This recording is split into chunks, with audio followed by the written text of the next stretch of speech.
ప్రజలు నవ్వుకుంటున్నారు ఈ మాటలు చూసి. మాకు కూడా బాధ కలుగుతుంది. తెలంగాణ ముఖ్యమంత్రికి ఇంత దరిద్రంగా మాట్లాడితే ఎట్లా, మనకు అందరి గౌరవం పోతుంది కదా, మన అందరికి ముఖ్యమంత్రి కదా అని. రాజకీయంగా ఏమన్నా కానీ రాష్ట్రం పరువు పోతుంది కదా. ఇంత గొప్పగా తలెత్తుకొని నిలబడ్డ తెలంగాణ 10 ఏళ్లలో భారతదేశానికి అనేక రంగాల్లో ఆదర్శంగా, ఇవాళ గిన్నెల ఆదర్శమయ్యే పరిస్థితి. ఒక రాష్ట్రానికి పోతే ఇంకో రాష్ట్ర ముఖ్యమంత్రి నిలగొట్టే పరిస్థితి. ఎంత అవమానం అది వాస్తవానికి. ఆలోచన వస్తుందా లేదా? నేను నిలగొట్టి బీహార్ నుంచి నీ మంత్రివర్గంలో ఇంకొని పిలుచుకున్నారు అంటే ఎంత అవమానం. దాని నుంచి పగదారు పట్టించడానికి ఈ పనికి మళ్ళీ బూతులు, పనికి మళ్ళీ మాటలు. అసలు విషయం కాదు. ఇవాళ కేవలం బీహార్లో తప్పించినారు, ఎన్నికల తర్వాత అసలు తప్పిస్తారేమన్నా భయం మొదలైనట్టుంది. ఆ ఫ్రస్ట్రేషన్లో వస్తున్నాయి ఇప్పటి అన్నీ కూడా సంబంధం లేని ఒకదానికి ఒకదానికి పోలిక పొందలేని మాటలు దానివల్ల వస్తున్నాయి. 2-3 చెప్పుకుంటున్నారు ఆల్రెడీ. అయిపోయింది, నేనే ముఖ్యమంత్రి అంటే నేనే ముఖ్యమంత్రి అని చెప్పుకుంటున్నారు. ఈయన నమ్ముకున్న వాళ్ళు కూడా చెప్పుకుంటున్నారు. బహుశా అవన్నీ వింటున్నటువంటి ఈ మధ్యన దానివల్ల వస్తున్న ఫ్రస్ట్రేషన్లో ఈ పిచ్చి మాటలు వస్తున్నాయి అన్నీ.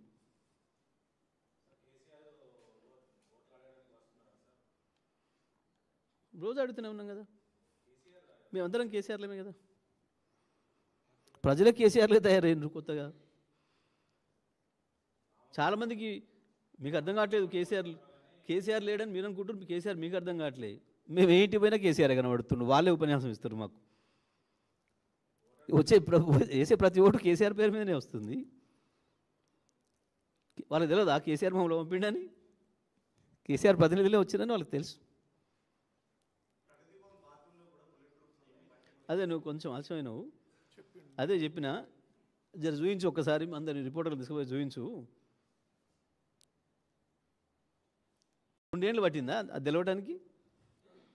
కమాండ్ కంట్రోల్లో నిఘా పెడతారని చెప్పి తెలవడానికి, ప్రగతి భవన్లో బాత్రూమ్ ఉందని తెలవడానికి 2 ఏళ్ళు పట్టిందా నీకు? ఇంకా చిన్న విషయాలు తెలుసుకోవడానికి 2 ఏళ్ళు పడితే నువ్వు ఏ ముఖ్యమంత్రివి, ఏం చేస్తావు? అది ఉంటే అది మిమ్మల్ని అందరినీ తీసుకుపోయి చూయించి బయట పెట్టాలి కదా ఇది ఉంది అని.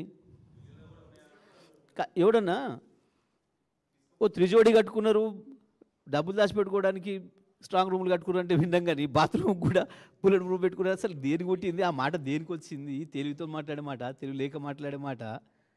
బాత్రూమ్కు బుల్లెట్ ప్రూఫ్ అనేది ఇది ఆశ్చర్యం. ఇది నవ్వుకుంటారు వినేటోళ్ళైనా సోయి కూడా, ఆ జ్ఞానం కూడా లేకుండా మాట్లాడే మాట అది. ఇంకేమన్నా భూగర్భ గృహాలు నిర్మాణం చేసుకున్నారు ఇదేదో అంటాడు వాడన్నా తెలివి ఉన్నాడు. గంత తెలివి కూడా లేకపోతే ఎట్లా బాత్రూమ్ పెట్టుకున్నారంటే నవ్వుకుంటారు కదా. చూపించాలి మరి. దొరికిన కమిషన్ ఏరా దాని మీద ఒకటి ఆలస్యమైనవు నువ్వు చెప్పిన దాని మీద ఒక కమిషను, కమాండ్ కంట్రోల్ మీద కమిషను వేసి ఎంక్వైరీ చేయరాదు చందు.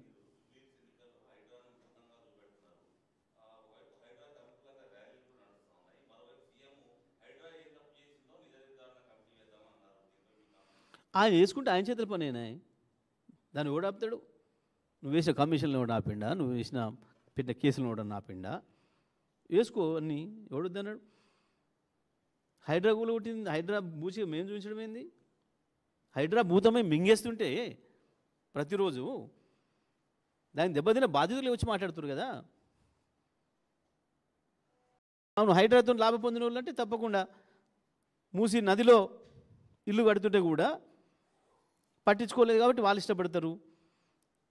లేదా వీళ్ళ అన్న తిరుపతి రెడ్డి ఇష్టపడతాడు, లేదా పొంగులేటి శ్రీనివాస్ రెడ్డి ఇష్టపడతాడు, లేదా వివేక్ వెంకటస్వామి ఇష్టపడతాడు. ఇంకా హైడ్రా నిబంధనల ప్రకారం కూల్చాల్సినవి కూడా కూలగొట్టకుండా ఉన్న పెద్ద పెద్ద వాళ్ళు ఎవరైతే ఉన్నారో వాళ్ళు సంతోషపడి ర్యాలీలు చేస్తుండొచ్చు. ఎందుకు చేయరు? చేస్తారు.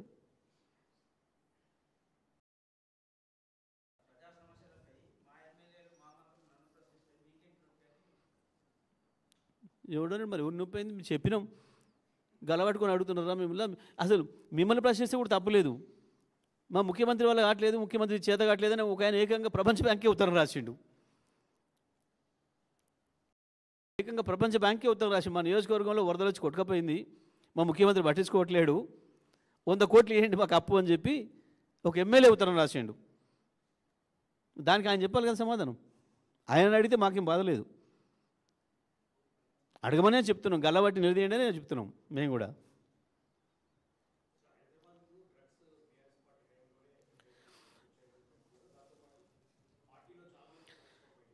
మీరు రిపోర్టర్లుగా మీరు కూడా 10 ఏళ్ళ నుంచి ఉన్నారు. డ్రగ్స్ వల్ల జరుగుతున్న నేరాలు టీఆర్ఎస్ ప్రభుత్వం ఉండగా ఒక్కటి చూసినామా? ఈ 2 ఏళ్లలో ఎన్ని నేరాలు, ఎన్ని ఘోరాలు డ్రగ్స్ వల్ల.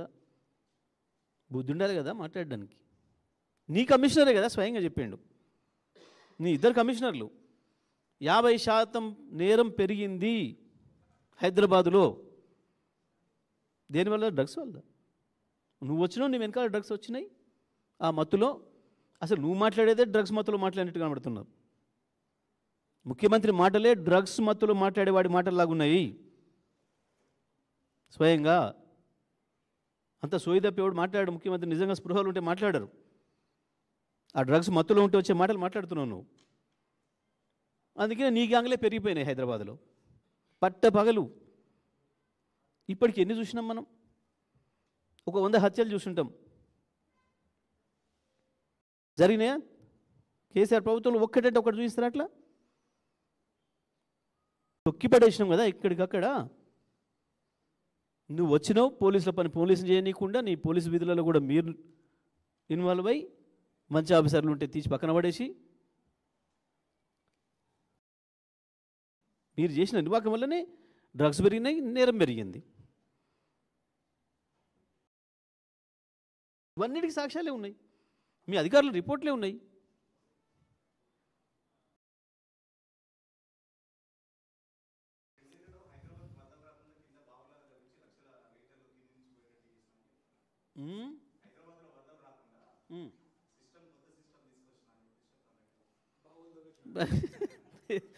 మరి అది నువ్వు చూడలే, నేను చూడలే, ఇంకొకరు చూసిన ఉంటే చెప్పాలి. వెనకెళ్ళి తీసుకుపోతుండో నీళ్ళు. మరి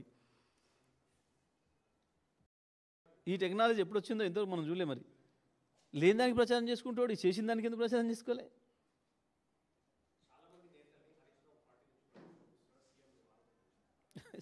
ఆయన మాట్లాడి ఏ మాట ఒక్క నిజమని దీని ముచ్చలు మాట్లాడాలి, పనికి మళ్ళీ మాటలు, చేత మాటలు. నువ్వు నీలాగా నిన్నయాలు వచ్చి చేరి హోంగార్డే నేను ఐపీఎస్ అని చెప్పినట్టుగా ఎవరు అనలే అట్లా. అవన్నీ నీకు అలవాటు, నీ చెత్త ఆలోచనలు, నీ చెత్త అలవాట్లన్నీ. నువ్వు వచ్చి చాలామంది వెళ్ళగొట్టావు ఆ పార్టీ నుంచి పాపం.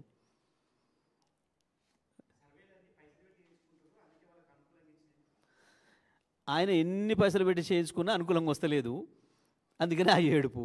అందరికంటే ఎక్కువ ఆయనే చేయించుకుంటూ సర్వేలు రోజు చేయించుకుంటుండు, ఇంటెలిజెన్స్తో తెప్పించుకుంటుండు. ఆ సర్వే వచ్చిన కొద్దీ మెంటల్ అవుతున్నాడు, దాంతోనే వచ్చి పిచ్చి పిచ్చి అని మాట్లాడుతున్నాడు. Right, thank you.